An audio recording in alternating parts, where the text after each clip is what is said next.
Et nous recevons ce soir Vera El Khoury l'accueil. Bonsoir, merci d'être avec nous. Vous êtes candidate du Liban à la direction générale de l'UNESCO, l'Organisation des Nations Unies pour l'éducation, la science et la culture. Le scrutin aura lieu au mois d'octobre prochain, dans 6 mois. Le dépôt des candidatures est clos depuis hier officiellement.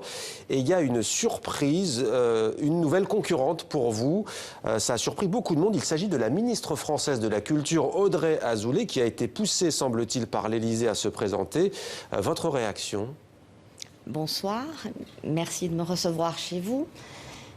Surprise, moi aussi j'étais surprise, je dois dire, je mentirais si je vous disais le contraire. Ouais. Je ne m'y attendais pas. Maintenant, les pays sont souverains et ils ont le droit de présenter. Jusqu'à hier minuit, ils avaient le droit de présenter des candidatures. On s'y attendait pas vraiment parce que il y a un usage qui dit que c'est le tour des Arabes. Ce n'est pas une règle, ce n'est qu'un usage. Mais c'était un usage plutôt respecté. Et on ne pensait pas qu'il n'y aurait que des candidats arabes. On savait qu'il y aurait des candidats d'autres régions, mais on ne pensait pas que la France présenterait une candidate, là, en l'occurrence. Vous êtes donc, vous aussi, candidate pour succéder à Irina Bokova, qu'on avait reçue dans 64 minutes, Le Monde en français, l'an dernier. Alors, cette candidature d'Audrey Azoulay suscite donc des réserves. De nombreux diplomates arabes en poste à Paris le font savoir. Il est vrai qu'a priori, le poste doit cette fois revenir au Moyen-Orient. Vous avez donc toutes vos chances. Je précise que vous avez été conseillère au ministère libanais de la Culture, que vous êtes diplomate, que vous enseignez à la Sorbonne à Paris. Qu'est-ce qui a motivé votre décision de vous porter candidate? 20 ans de carrière à l'UNESCO et je pense que cela fait 20 ans que je me prépare pour ce poste. C'est une organisation à laquelle je suis très attachée. Elle est fragilisée aujourd'hui, mais le monde en a besoin. Je crois à un monde meilleur. Et je pense que l'UNESCO a un rôle important à jouer dans ce monde. Et je pense que j'ai quelque chose à apporter. J'ai une vision très claire sur ce que je veux faire dans cette organisation. On va voir quelle est votre vision, mais pourquoi dites-vous fragilisée au juste? C'était une période difficile, fragilisée financièrement, des problèmes financiers, fragilisée à cause de débats politiques difficiles, une politisation de l'action de l'organisation qui l'a rendue plus fragile aussi. Et pour ça aussi, j'aimerais porter des réponses. Alors justement, votre vision, vos réponses, vos ambitions, quelles sont-elles? Si vous êtes élu au mois d'octobre prochain, que comptez-vous faire? Premièrement, j'aimerais qu'on fasse baisser les tensions à l'intérieur de l'organisation. Vous savez, j'appartiens à la génération de la guerre au Liban. J'ai vécu la guerre civile au Liban et j'ai vu le Liban se relever de la guerre civile, 18 communautés qui se sont reconstruites et qui ont reconstruit le pays en essayant de se concentrer sur ce qui les unit plutôt que sur ce qui les divise. J'aimerais porter ce message à l'organisation. Et je leur dis qu'on a tous quand même un dénominateur commun, le futur de nos enfants.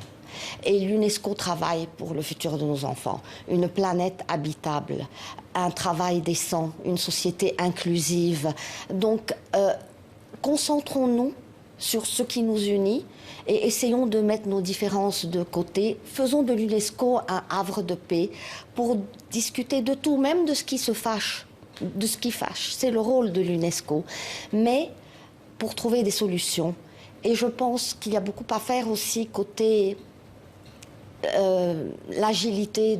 Il faut que l'organisation devienne une organisation agile dans un monde technologique qui va à une allure hallucinante.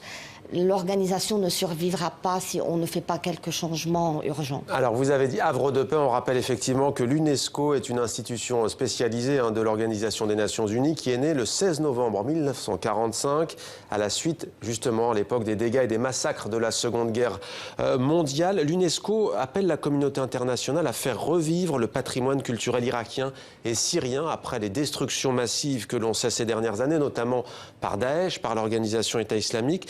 La question, c'est de savoir comment, que faire, selon vous, à Palmyre, à Mossoul, où le musée qui vient d'être repris par les forces gouvernementales a subi des pertes importantes.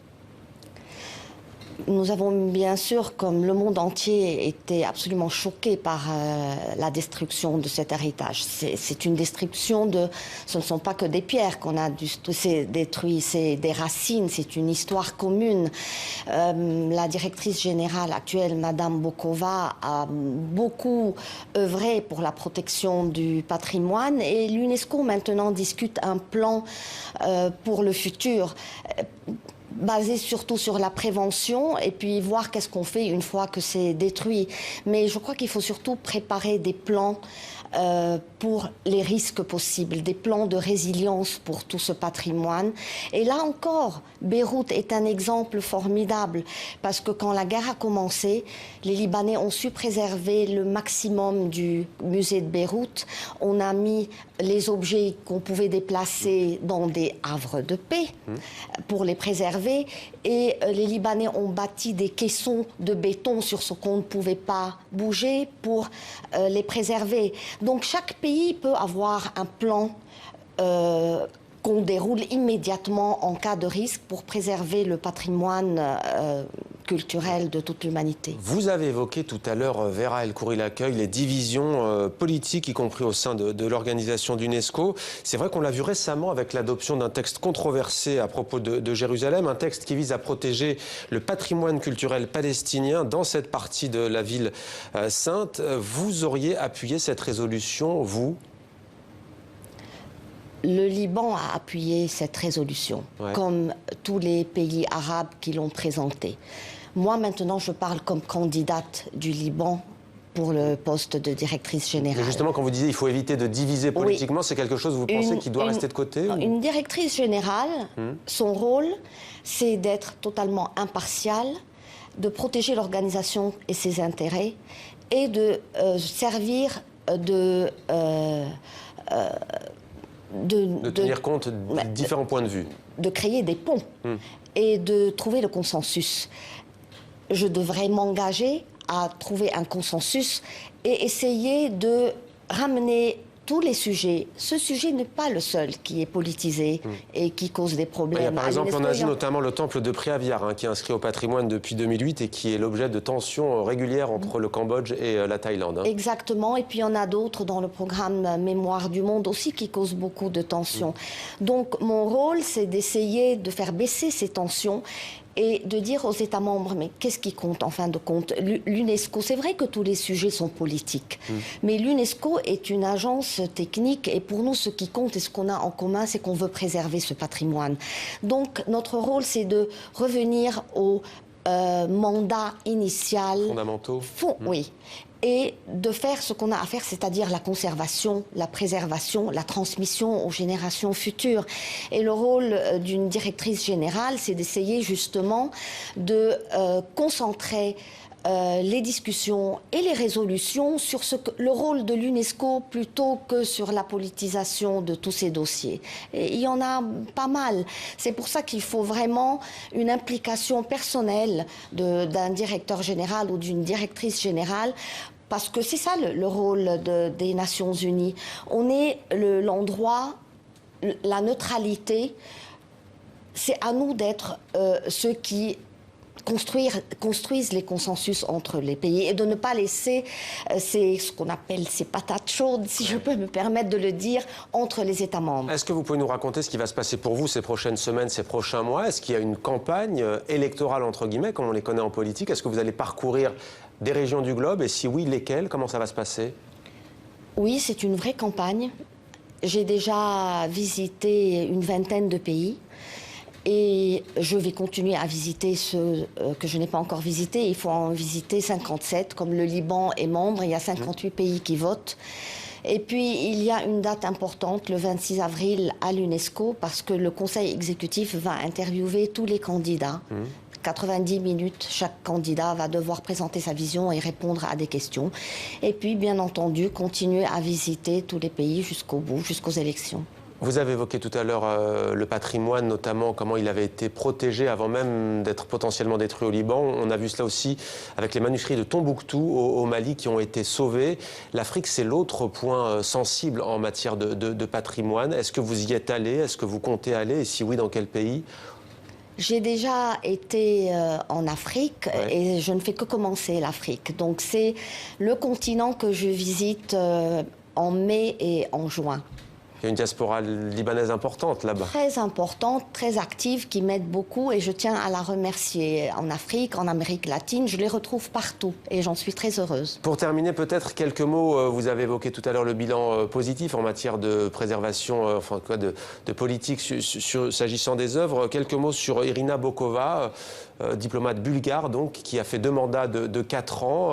Que lui dites-vous ce soir ? Eh bien, ce n'est pas terminé. Elle est encore là jusqu'en novembre et elle est toujours très active.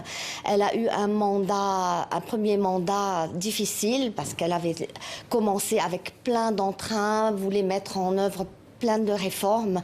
Et puis, il y a eu un coup financier et donc ça a un peu cassé le momentum.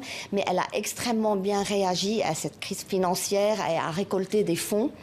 Et pour tout ce qui est culture, patrimoine, elle a vraiment été le porte-drapeau et on l'a vu partout et je crois qu'elle a fait un très bon travail de ce point de vue. Merci beaucoup Vera El Khoury, l'accueil d'avoir répondu à nos questions sur TV5. Moi je rappelle donc que vous êtes candidate à la direction générale de l'UNESCO, verdict au mois d'octobre prochain. Merci à vous. Merci à vous. L'actualité.